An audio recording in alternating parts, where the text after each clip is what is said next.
প্রায় এক সপ্তাহ আগে প্রধান উপদেষ্টা ডক্টর মোহাম্মদ ইউনূস জানিয়েছিলেন আগামী 1 থেকে 1.5 বছরের মধ্যে তারা নির্বাচনের আয়োজনের চিন্তাভাবনা করছেন। অপরদিকে গণ অভ্যুত্থানের নেতৃত্ব দেওয়া শিক্ষার্থীদের সমর্থিত জাতীয় নাগরিক কমিটি বলছে শেখ হাসিনা এবং আওয়ামী লীগের বিচারের আগে দেশে কোনো নির্বাচন হবে না।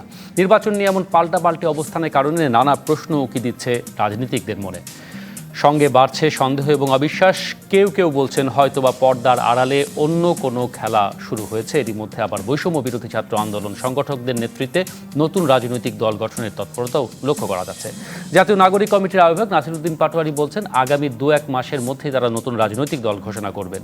নতুন এই রাজনৈতিক দলকে স্বাগত জানাতে চান রাজনৈতিক দলগুলো। তবে সরকারের ছত্রছায়ায় কোনো রাজনৈতিক দল হলে অন্তর্বর্তী সরকারের নিরপেক্ষতাকে প্রশ্নের মুখে ফেলবে বলে মনে করছে বিএনপি এবং জাতীয় পার্টির নেতারা।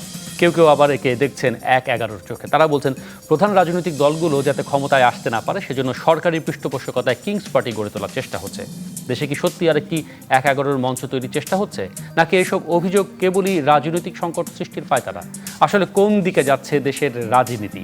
এসব নিয়ে আলোচনায় আজ রাজকাউন স্টুডিওতে আমাদের সাথে আছেন গণসংহতি আন্দোলনের প্রধান সমন্বয়কারী জনাব জুনায়েদ সাকি, আছেন জাতীয় পার্টির অতিরিক্ত মহাসচিব এবং সাবেক সংসদ সদস্য ব্যারিস্টার শামীম হায়দার পাটোয়ারি। আপনাদের দুজনকেই স্বাগত জানাচ্ছি।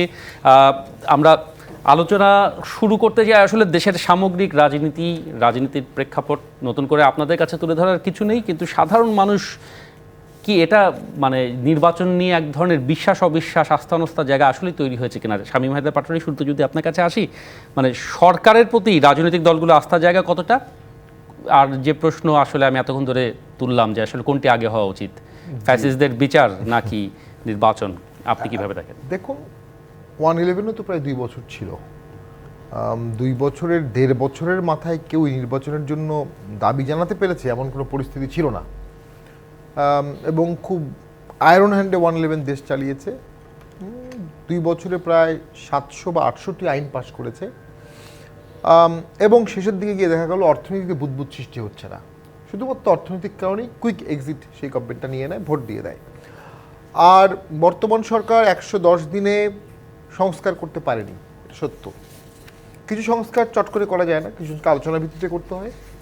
এবং অর্থনীতির অবস্থা যদিও ধস নামেনি, বাট ভালোর দিকে যাওয়ার কোনো সম্ভাবনা নাই।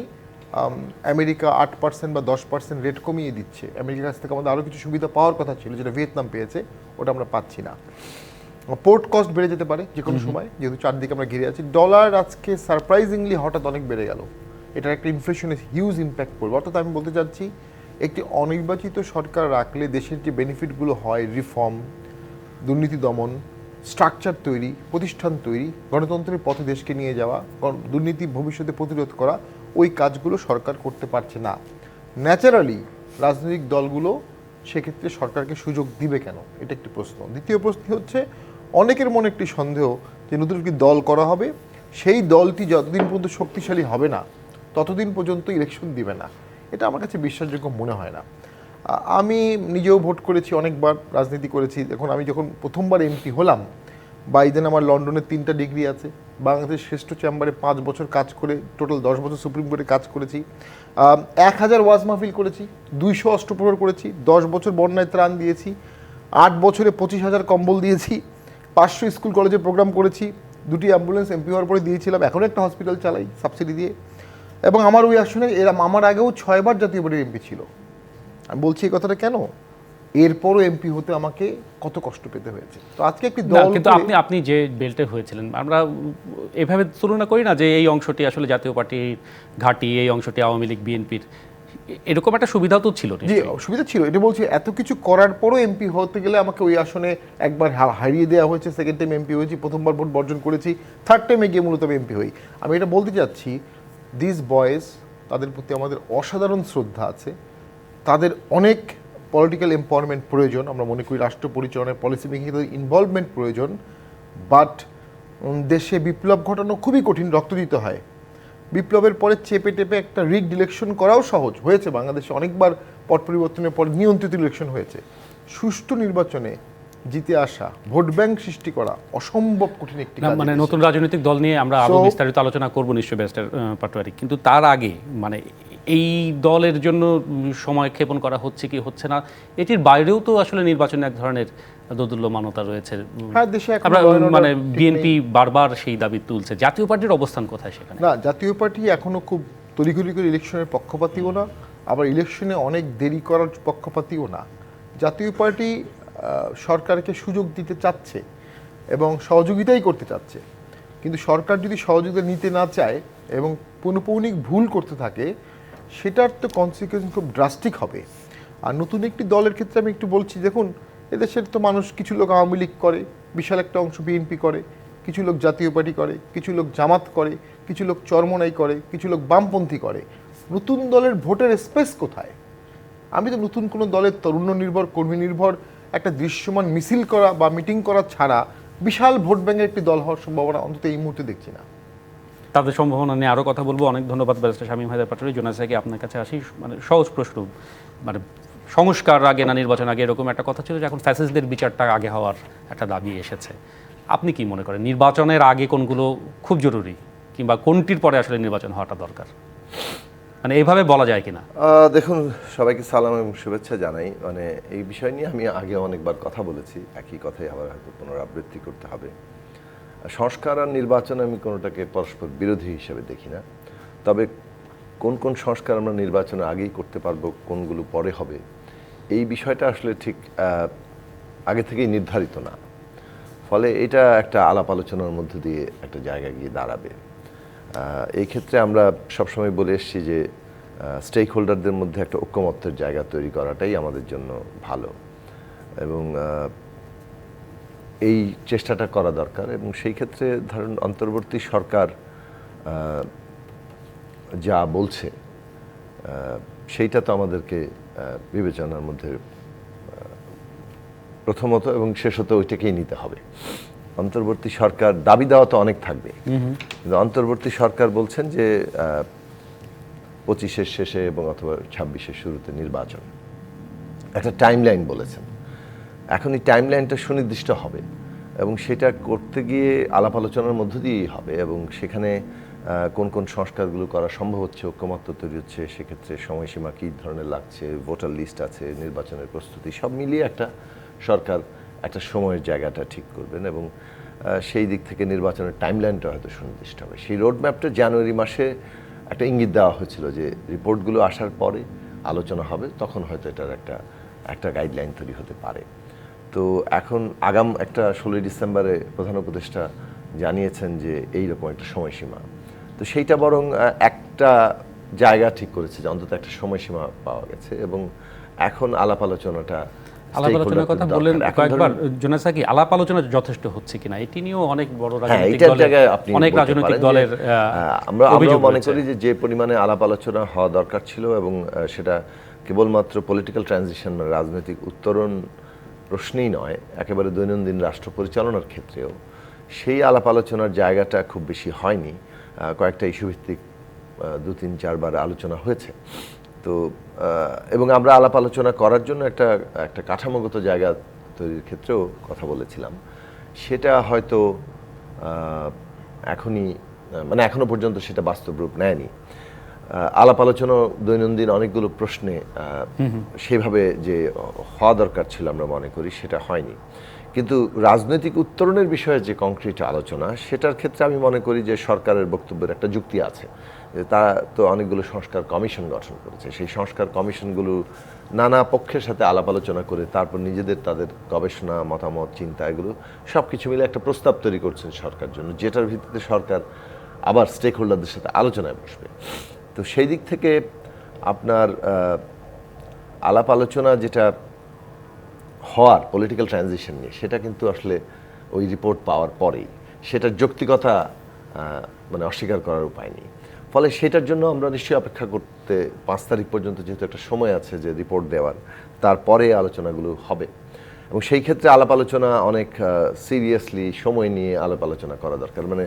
এই অন্তর্বর্তী সরকার একটা গুরুত্বপূর্ণ কাজ হচ্ছে এই আলোচনাটা সময় নিয়ে করা, যাতে করে এখানে জাতীয় ঐক্যমত্য প্রতিষ্ঠা করা যায়। আর একই সাথে আমি মনে করি যে যেহেতু সময়টা খুব অল্প সময় না, যে খুব দ্রুতই 2-3 মাসের মধ্যে নির্বাচন ঘোষণা করা হচ্ছে এরকমটা বাস্তবতাটা এখনো হয়নি। তার মানে হচ্ছে যে এখন পর্যন্ত প্রায় 1 বছর, মানে সরকার যেটা টাইমলাইন বলেছে সেইটা যদি সময়সীমা হয় তাহলে কিন্তু 1 বছর তো রাষ্ট্রটা পরিচালনা হবে। এই রাষ্ট্রের দৈনন্দিন কাজ, জনগণের সংকট, এইসব প্রশ্নেও এই সরকারের যে সমর্থন ভিত্তি, মানে শিক্ষার্থী বলেন, রাজনৈতিক দল বলেন, শ্রেণী পেশার অংশীজন বলেন, তাদের সাথে তো তার ঘনিষ্ঠ যোগাযোগ এবং পরামর্শ, সমর্থন, সহযোগিতা, এই সবগুলো জিনিসের প্রয়োজন আছে। তো সেই জায়গাটা হলে এটা আরও ভালোভাবে কাজ করবে বলে আমরা মনে করি। ওই দিকটায় যাওয়া দরকার। আর রাজনীতির ক্ষেত্রে কিন্তু ধরেন গণতান্ত্রিক একটা ব্যবস্থার মধ্যে তো বিভিন্ন রাজনৈতিক পক্ষ, দল আছে এবং তাদের মধ্যে মতপার্থক্য থাকবে এবং নতুন মত আসবে, নতুন দল আসবে। সেই জায়গাগুলোতে টানাপোড়েনটা যে এখনো পর্যন্ত আমি মনে করি না যে খুব বড় আকারে একটা মানে ফাটলের জায়গা তৈরি হয়েছে। নিশ্চয়ই, মানে সম্ভাবনা রয়েছে কিনা সেটা নিয়েও কথা বলবো। ধন্যবাদ আপনাকে জোনায়েদ সাকি এবং ব্যারিস্টার শামীম হায়দার পাটোয়ারি। আমরা জিপিএইচ ইস্পাত নিবেদিত রাজকাহনে ফিরবো কিছুক্ষণের মধ্যে, সাথে থাকুন। জিপিএইচ ইস্পাত নিবেদিত রাজকাহনে আমরা আবারও ফিরে এলাম। রাজনীতি কোন পথে, এই শিরোনামে আলোচনা করছি। রাজনৈতিক বিভিন্ন বিষয়গুলো আমাদের আলোচনায় উঠে এসেছে। আলোচনায় আমাদের আগে থেকে সাথে আছেন গণসংহতি আন্দোলনের প্রধান সমন্বয়কারী জোনায়েদ সাকি, আছেন জাতীয় পার্টির অতিরিক্ত মহাসচিব এবং সাবেক সংসদ সদস্য ব্যারিস্টার শামীম হায়দার পাটোয়ারি, এবং এই পর্যায়ে আমাদের সাথে যুক্ত হয়েছেন বিএনপির সহ আন্তর্জাতিক বিষয়ক সম্পাদক এবং সাবেক সংসদ সদস্য ব্যারিস্টার রুমিন ফারহানা। তিনজনকেই, বিশেষ করে রুমিন ফারহানা, আপনাকে স্বাগত জানাচ্ছি। আলোচনা করছিলাম আমরা শুরুর দিকে আসলে সংস্কার, নির্বাচন, এর মধ্যে ফ্যাসিস্টদের বিচার আগে হওয়া উচিত না নির্বাচন আগে হওয়া উচিত, এই বিষয়গুলো নিয়ে আমরা কথা বলেছি শামীম হায়দার পাটোয়ারি, জোনায়েদ সাকির কাছে। আপনার কাছে দুটি বিষয় নিয়ে আসলে জানতে চাই যে সংস্কার, বিচার নাকি নির্বাচন, কোনটির আগে কিংবা কীভাবে হওয়া উচিত, সেই সমন্বয়ের একটা বিষয় নিশ্চয়ই জানবো। আর সেই সাথে এটাও আলোচনায় এসেছে গণ অভ্যুত্থানে যে ছাত্ররা ভূমিকা রেখেছেন, তারা নতুন রাজনৈতিক প্ল্যাটফর্মের কথা বলছেন, সরাসরি বলছেন, সেটি রাজনীতিতে কী প্রভাব রাখবে? আপনাকে অসংখ্য ধন্যবাদ। দেখুন, বিচার, সংস্কার বা নির্বাচন, একটার সঙ্গে আরেকটার তো আসলে কোনো বিরোধ নেই, তিনটাই একসঙ্গে চলতে পারে। এবং বিচারের ব্যাপারে যেই কথাটি না বললেই না, আওয়ামী লীগের পতনের পর এবং শেখ হাসিনা পালিয়ে যাবার পর আমরা দেখলাম অনেক মানুষের একটা তালিকা, যেটা সেনাবাহিনী বলল তাদের কাছে আছে 800 সামথিং অর 700 সামথিং, তাদেরকে কিন্তু আমরা আর পেলাম না এবং এটা নিয়ে আমরা কিন্তু আর কোনো আওয়াজও শুনতে পেলাম না। আমরা দেখলাম র্যান্ডম মামলা হচ্ছে, যাদের বিরুদ্ধে হয়তো 302-এর মামলা খুব সহজেই হতে পারে, তাদের বিরুদ্ধে অন্য ধরনের মামলা হচ্ছে। আবার যাদের বিরুদ্ধে হয়তো অর্থনৈতিক কেলেঙ্কারি নিয়ে মামলা হওয়া উচিত, তাদের বিরুদ্ধে আমরা দেখলাম 302-এর মামলা হচ্ছে। সো এক ধরনের হযবরল।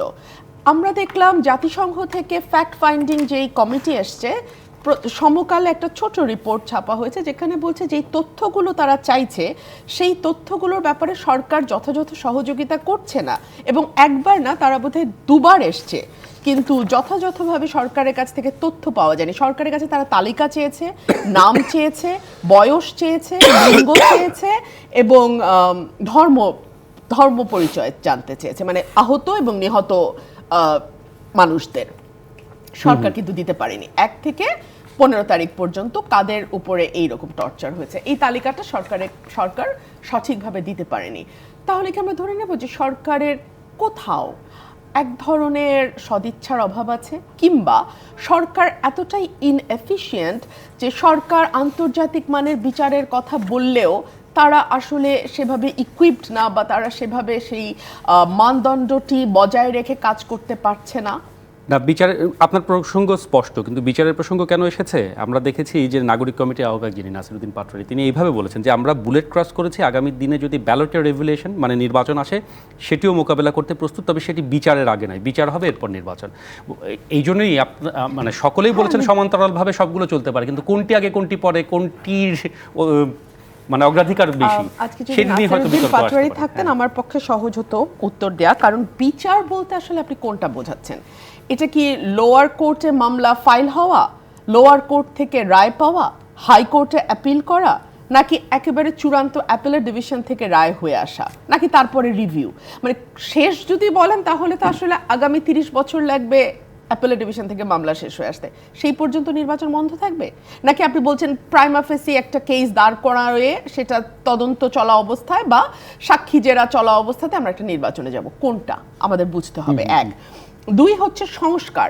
সংস্কার তো একটা চলমান প্রক্রিয়া, আপনি কোন কোন সংস্কার করতে চান? হ্যাঁ, কিছু সংস্কার আছে, যেমন আর্থিক খাতে একটা শ্বেতপত্র প্রকাশিত হয়েছে, সেটার ভিত্তিতে ব্যবস্থা নেওয়া শুরু করা এবং সংস্কার কার্যক্রম শুরু করা। আমি যতদূর জানি সালেউদ্দিন সাহেব, যিনি আমাদের অর্থ উপদেষ্টা, তিনি কিন্তু নীরবে কাজ করে যাচ্ছেন। ওনাকে আপনি খুব বেশি মিডিয়াতে পাবেন না, কিন্তু আর্থিক খাতে সম্ভবত সবচেয়ে ভালো কাজ হচ্ছে।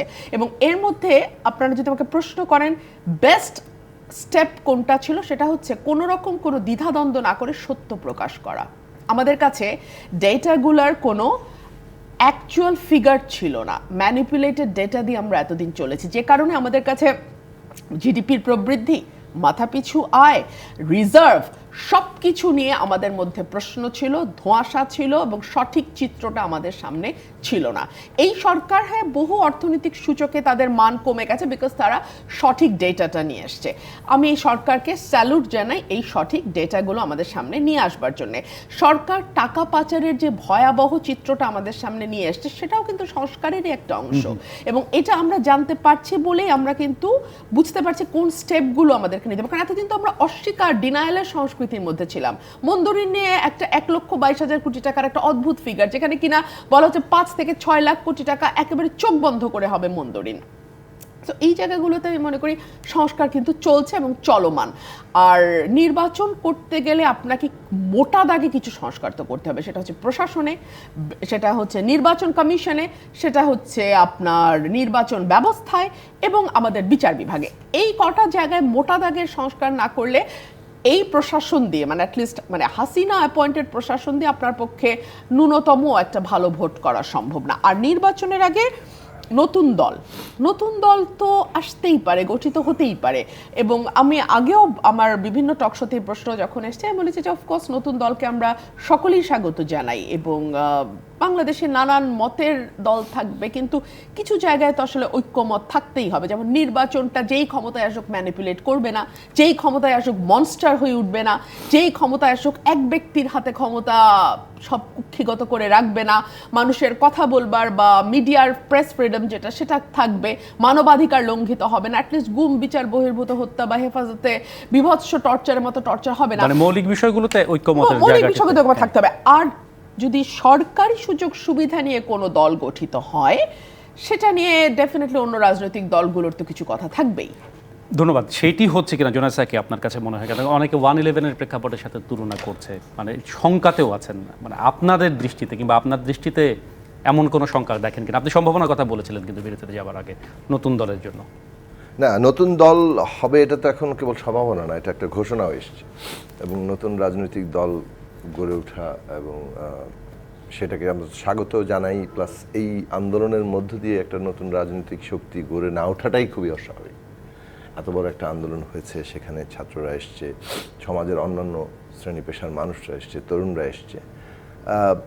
বিদ্যমান সব রাজনৈতিক দলের উপরেই তাদের আস্থার জায়গাটা পরিপূর্ণভাবে আছে, ফলে নতুন দলের কোনো প্রয়োজনীয়তা নেই। বাস্তবতাটা এরকম ছিল না, কাজেই সেখানে একটা নতুন রাজনৈতিক দল তারা গড়ে তুলছে, কিন্তু সেটা গণতান্ত্রিক উপায়ে হওয়া দরকার। সেখানে যদি ক্ষমতার কোনো রকম পৃষ্ঠপোষকতার সহযোগিতা ইত্যাদি থাকে কিংবা কেউ লোকেট করে, তখন এটা একটা প্রশ্নের জন্ম দিবে, এবং সেই প্রশ্ন এই যে অভ্যুত্থান এবং সেখান থেকে যে সম্ভাবনা, সেটাকে ক্ষতিগ্রস্ত করবে। ফলে যারা এটা করবেন তারা নিশ্চিতভাবেই তাদেরকে এইসব বিষয়ে অত্যন্ত সতর্কতার সাথেই তাদেরকে সেই জায়গাতে যাওয়া দরকার। যারা রাজনৈতিক পক্ষ হিসেবে, যেমন ধরুন বিচারের কথাটা একটু আগে রুমিন ফারহানা বললেন, বিচার, আমরা তো ন্যায় বিচার চেয়েছি, আমরা সবসময় বলেছি ন্যায় বিচার এক নতুন বাংলাদেশের যাত্রার অন্যতম গুরুত্বপূর্ণ ভিত্তি। এটা যেমন ৭১ সালের পরেও বাস্তব সত্য ছিল, এটা ২০২৪-এর পরেও বাস্তব সত্য, এবং সেই ন্যায় বিচারটা শুরু হতে হবে।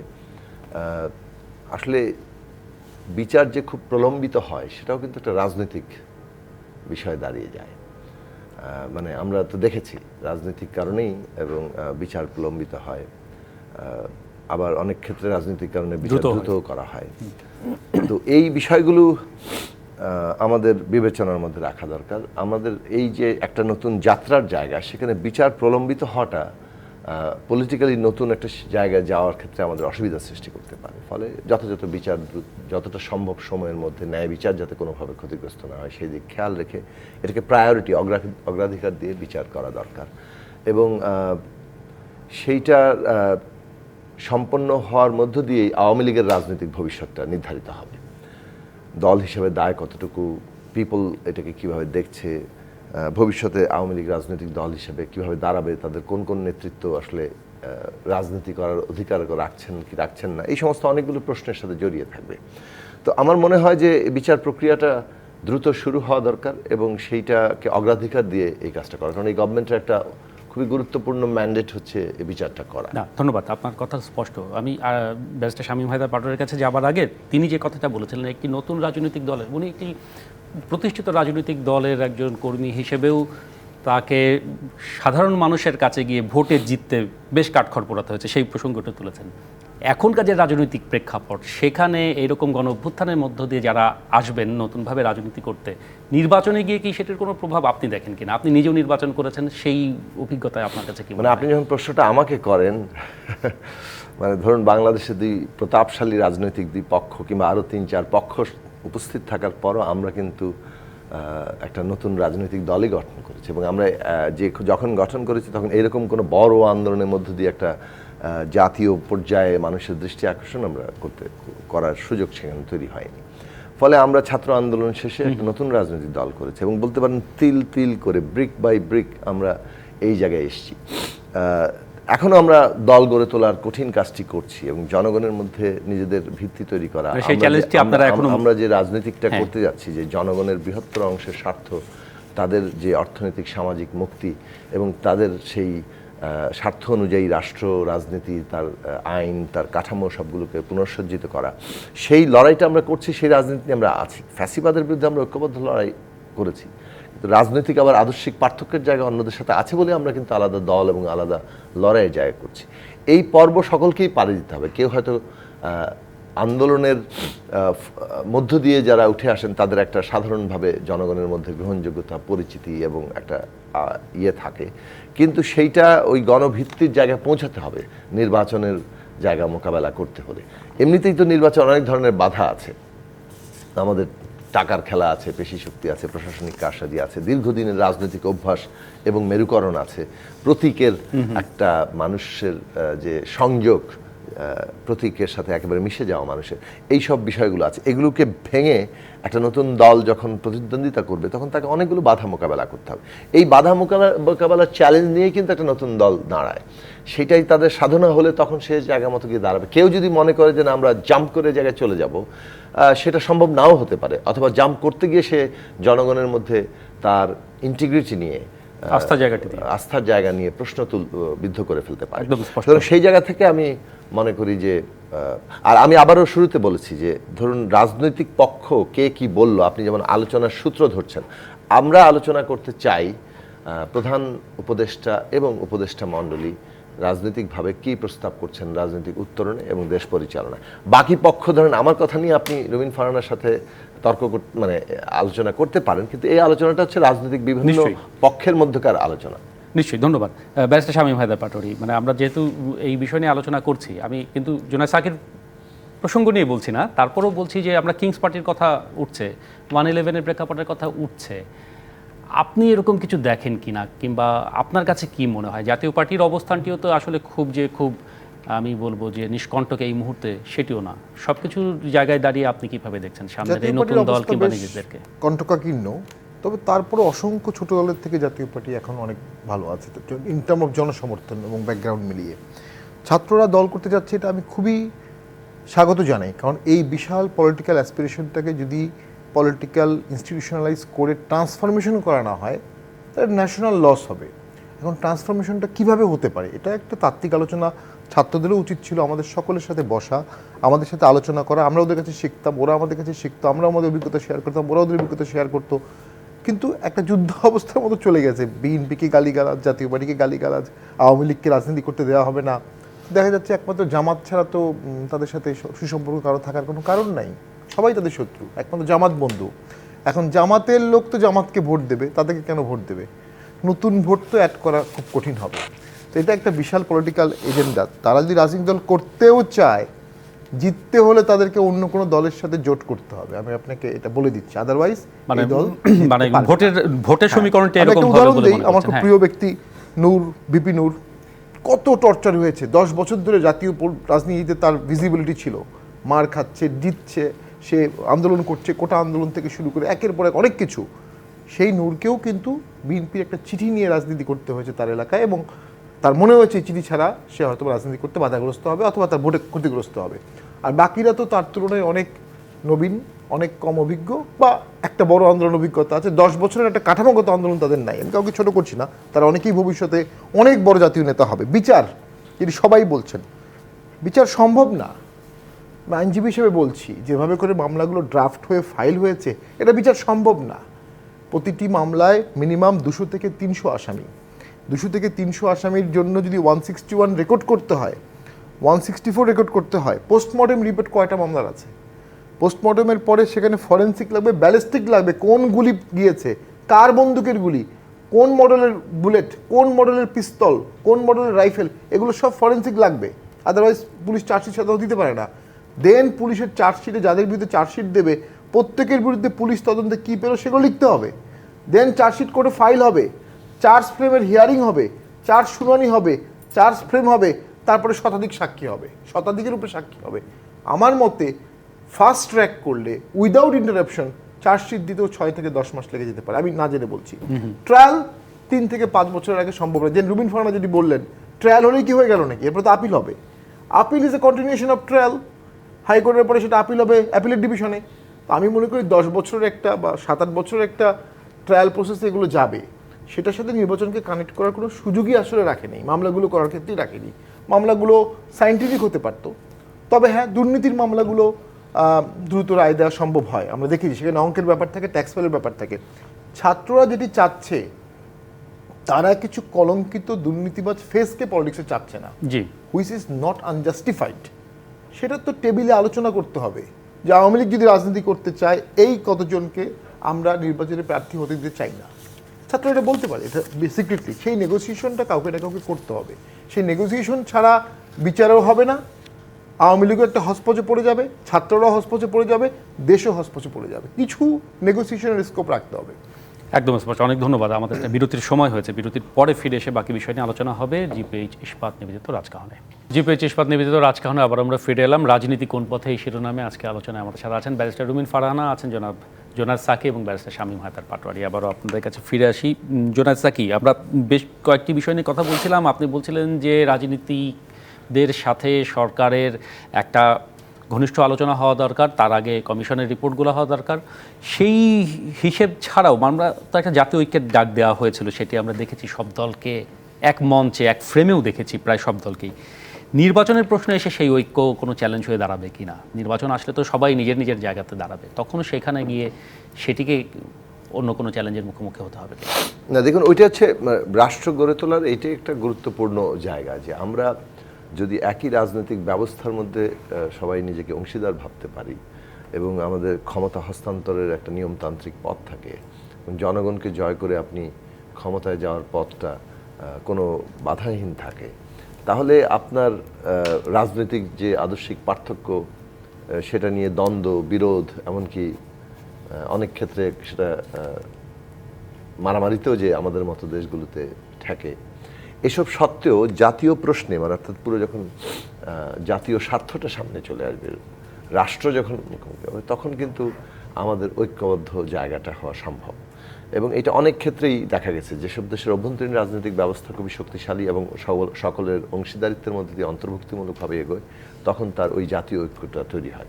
বিরোধ থাকে, তার মধ্যে বিরোধ নাই করার কোনো প্রয়োজনীয়তা নেই। তো বাংলাদেশের রাষ্ট্রের কি অবস্থান হবে অপর রাষ্ট্রের সাথে সম্পর্কের ক্ষেত্রে, এটা একটা জাতীয় প্রশ্ন এবং এটা আমাদের অনেক ক্ষেত্রে অস্তিত্বগত প্রশ্ন হিসেবেও হাজির হতে পারে। সেই জায়গা থেকে কমন মিনিমাম ঐক্যের জায়গা তৈরি হওয়াটা, সেটা রাজনৈতিক দলগুলোর মধ্যে প্রয়োজনীয়। সেই জায়গাটা আমরা করেছি এবং বিশেষভাবে যখন আমাদের দেশেরই একটা পতিত সরকার এবং তাদের দল, তাদের লোকজনরা বাংলাদেশকে একটা বৈশ্বিক পরিসরে নানাভাবে কালিমালিপ্ত করার জন্য চেষ্টা করছে, অত্যন্ত মিথ্যা তথ্য দিয়ে, নানা ধরনের ঘটনা উস্কানি দিয়ে ঘটিয়ে, তো সেইখানে তো এই ঐক্যের জায়গাটা জনগণের জন্য একটা গুরুত্বপূর্ণ বার্তা এবং বিশ্বের জন্য একটা বার্তা, সেই জায়গাটা তৈরি হয়েছে। ইলেকশন আসলে রাজনৈতিক দলগুলোর মধ্যে জনগণকে জয় করে যে সেই প্রতিযোগিতা তৈরি হবে। সেই প্রতিযোগিতা তৈরি হবে। এই প্রতিযোগিতা জাতীয় স্বার্থের সাথে কোনো দ্বন্দ্বাত্মক নয়, যদি রাজনৈতিক ব্যবস্থায় সকলের আস্থা থাকে। রাজনৈতিক ব্যবস্থার মানে ধরুন এমন একটা দল যেমন আওয়ামী লীগকে আমরা দেখেছি, এর আগেও ঘটেছে, আওয়ামী লীগের সেটাকে চূড়ায় নিয়ে গেছে, যে তারা ক্ষমতা দখল করেছে আর বাকি সবাইকে খেলার মাঠের বাইরে হাত পা বেঁধে ছুঁড়ে ফেলে দিয়েছে। এই অবস্থাটা তো কোনো অর্থেই ন্যূনতম কোনো অন্তর্ভুক্তি জায়গা ছিল না। ফলে ওই রকম একটা ব্যবস্থার থাকলে আবারও কখনোই জাতীয় ঐক্য হবে না। আবার ওইরকম একটা অন্তর্ভুক্তিমূলক ব্যবস্থা থাকলে রাজনৈতিক বিরোধ, নির্বাচনী বিরোধ সত্ত্বেও আমরা ওই ঐক্যের জায়গাটি তৈরি হবে।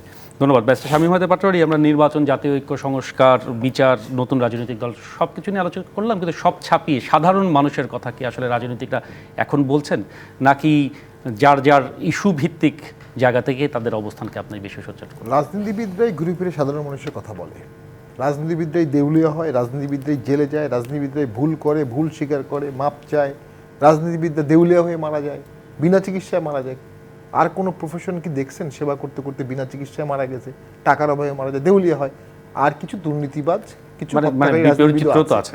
কিন্তু মূল অংশটা এটাই, রাজনীতিবিদরাই দেশ স্বাধীন করে, রাজনীতিবিদরাই দেশ স্বাধীন করে। দুবার দেশ স্বাধীন কারা করেছে? বাংলাদেশ রাজনীতিবিদরা করেছে। রাজনীতিবিদদের বাদ দিয়ে কোনো ফরম্যাট হতে পারে না। আর রাজনীতিতে একটা গুরুত্বপূর্ণ জিনিস হচ্ছে অভিজ্ঞতা। অভিজ্ঞতা বাদ দিয়ে কি রাজনীতি হতে পারে? লং চেকার্ড একটা হিস্ট্রি লাগে, কতগুলো সিচুয়েশন ফেস করতে হয়, ফেস করতে করতে একজন রাজনীতিবিদ তৈরি হয়। আমি মনে করি বিরাজনীতিকরণের দিকে বাংলাদেশের যাওয়ার সুযোগ আর নাই। ম্যাসিভ সংস্কার করার সুযোগ সরকার হারিয়ে ফেলেছে। সরকার যে ইনিশিয়াল হাইপ ছিল সেই হাইপটা কাজে লাগাতে পারেনি।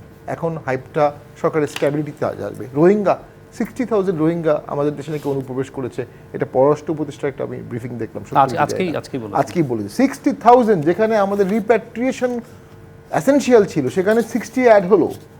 তো এটা তো গভর্নমেন্টের ফেইলর, ফেরত পাঠাতে পারছেন না, আবার ঢুকাচ্ছেন। ঐক্যমত যেটা হয়েছে সেটাকে আমি সাধুবাদ জানাই, অবশ্যই এরকম একটি ঐক্যমত প্রয়োজন ছিল, কিন্তু সেটাকে আমি কিছুটা একপেশেই বলবো, পূর্ণাঙ্গ বলবো না। সেখানে জাতীয় পার্টি ছিল না, কোনো ফরম্যাটের আওয়ামী লীগও ছিল না, ডেফিনেটলি তারা একটা কনসিডারেবল পোর্শন অফ নাগরিকের প্রতিনিধি, রাইট রং। এবং এরপরে তবে যেটা হয়েছে, এরপরে doctor Yunus being prime minister, এই মুহূর্তে তার প্রাইম মিনিস্টার স্ট্যাটাস, উনি ভারতের সেক্রেটারির সাথে দেখা করেছেন বিক্রম মিস্ত্রি, সেখানে নিশ্চয়ই একটা মেসেজ আদান প্রদান হয়েছে দুই পক্ষের, এবং বাংলাদেশ শক্ত অবস্থানই জানিয়েছে স্বাধীনতা সভাপতি পৌঁছায়। তবে ডক্টর ইউনূসের দুটো জিনিস আমার খুব ইঙ্গিতবাহী। একটা হচ্ছে উনি বলেছেন বাংলাদেশ কোনো আলট্রা ইসলামিস্ট কান্ট্রি হবে না, এটা বলেছেন। আরেকটা বলেছেন পাকিস্তানের সাথে যখন উনি বসলেন যে ৭১-এর ব্যাপারগুলো পাকিস্তানকে সারতে হবে, অর্থাৎ উনি ৭১-কে ভুলে যাননি, উনি সামগ্রিকভাবেই দেশটার সামনের দিনগুলো চালাবেন, এবং আমি মনে করি সেটাই উচিত দেশের স্বার্থে। জি, অনেক ধন্যবাদ। একদম শেষে ব্যারিস্টার রুমিন ফারহানা, আইন শৃঙ্খলা পরিস্থিতি, দ্রব্যমূল্যের মতো একদম যেটা মৌলিক বিষয়, মানে রাজনীতির কিছু মৌলিক বিষয় আছে, সাধারণ মানুষের ক্ষেত্রে এগুলো মৌলিক বিষয়, সেইগুলো আসলে রাজনীতিবিদরা এখন কতখানি বলছেন আপনার দৃষ্টিতে, মানে সাধারণ মানুষের কথা কতখানি ভাবছেন, সেটি সাধারণ মানুষের কাছে যাচ্ছে কিনা? আমি আসলে শামীম হায়দার পাটোয়ারীর কথার কিছু উত্তর না দিয়েই পারছি না। উনি বলেছেন যে 2বার দেশ স্বাধীন করেছে পলিটিশিয়ানসরা। I do not think so. I candidly differ because যখন 25শে মার্চ বাংলাদেশের সাধারণ মানুষের উপর হানাদার পাক বাহিনী ঝাঁপিয়ে পড়লো, তখন প্রধান নেতা কিন্তু পালিয়ে গিয়েছিল, এবং তার দল বলে তারা যারা ছিল সবাই ভারতে চলে গেছে। দেশের সাধারণ মানুষ যুদ্ধ করেছে, দেশের সাধারণ মানুষ রক্ত দিয়েছে, দেশের সাধারণ মানুষ বাংলাদেশকে স্বাধীন করেছে। তাদের হাতে কিছুই ছিল না, তাদের হাতে কিছুই ছিল না, বাট তারা যেভাবে পেরেছে তারা লড়াই করেছে, যুদ্ধ করেছে, মূল্য দিয়েছে, সন্তান হারিয়েছে, ভাই হারিয়েছে। আপনি বলেন বিনা চিকিৎসায় রাজনীতিবিদ মারা যায়, উনি কোন জগতের কোন দিনের রাজনীতিবিদদের কথা বলছেন? হ্যাঁ, উনি যদি 50, 60 দশকের, 70 দশকেরও আমি ধরবো রাজনীতিবিদদের কথা বলেন, আমি এগ্রি করি। এখন তো রাজনীতিবিদরা গুলশান বনানী বাড়িধারার বাইরে থাকেই না, সিঙ্গাপুরের বাইরে ট্রিটমেন্টই নেয় না। উনি নিজে যে দল করেন এবং অন্যান্য যেই বড় বড় দলগুলো আছে তাদের নেতারা কোথায় চিকিৎসা নেয়? আরে তাদের ওয়ার্ড লেভেলের কর্মীরা কোথায় চিকিৎসা নেয়? উনি আসলে কোন পলিটিক্সের কথা বলছেন আমি জানি না। হ্যাঁ, তো তাহলে সেটা ওনাকে বলতে হবে যে আমি আসলে ওই সময়কার পলিটিশিয়ানদের কথা বলছি। হ্যাঁ, আর আমি যেটা দেখতে পাচ্ছি পুরো রাজনীতির একটা পরিবর্তন হয়েছে। রাজনীতি ইটসেলফ হ্যাজ চেঞ্জড। আমার কাছে যেটা মনে হয় যে পুরনো পলিটিক্সের মৃত্যু হয়েছে, নতুন রাজনীতি হয়তো এখনই মানে এটাকে আমরা খুব স্পষ্ট অবয়বে দেখতে পাচ্ছি না, বাট এটি কিন্তু ভ্রূণ আকারে আছে। এবং এই নতুন রাজনীতি বলছে যে মানুষ কেন্দ্রিক রাজনীতিতে আমাদের আবার ফিরতে হবে। এই যে ব্যবসা এবং রাজনীতিকে গুলিয়ে ফেলা, এই জায়গা থেকে বের হতে হবে। এবং এই যে খুব ছোট ছোট দলীয় স্বার্থ নিয়ে রাজনীতিগুলো করা, যেটা আওয়ামী লীগ, বিএনপি, জাতীয় পার্টির মতো, জামাতের মতন দলগুলো করছে, সেই জায়গা থেকে বেরিয়ে জনমুখী রাজনীতি করতে হবে। এবং এটা যদি কেউ না করে, আমি বলছি না যে একদিনে রাতারাতি হয়ে যাবে পরিবর্তন, বাট পরিবর্তনটা শুরু হয়েছে। এটার সঙ্গে যেই পলিটিশিয়ানরা রেজোনেট করতে না পারবে, সেই পলিটিশিয়ানরা কিন্তু আগামী 5-10 বছর লং রান যেটাকে আমরা বলি, সেখানে তারা টিকতে পারবে বলে আমি ব্যক্তিগতভাবে মনে করি না। আপনারা সেটা সময়ের সঙ্গে মিলিয়ে নেবেন। অনেক অনেক ধন্যবাদ ব্যারিস্টার রুমিন ফারহানা, ধন্যবাদ জোনায়েদ সাকিব, ব্যারিস্টার শামীম হায়দার পাটোয়ারি। শেষ আজকের মতো এখানেই শেষ। অন্যদিন নিশ্চয়ই আপনি যদি কিছু যুক্ত করতে চান। না, ঠিক আছে, এখনো ধন্যবাদ সবাইকে এতক্ষণ যারা সাথে ছিলেন। এই ছিল আজকের মতো, বিদায় নিচ্ছি। জিপিএইচ ইস্পাত নিবেদিত রাজকাহনে ফিরবো আগামীকাল নতুন রাজকাহনে। থাকুন ডিবিসি নিউজের সাথে।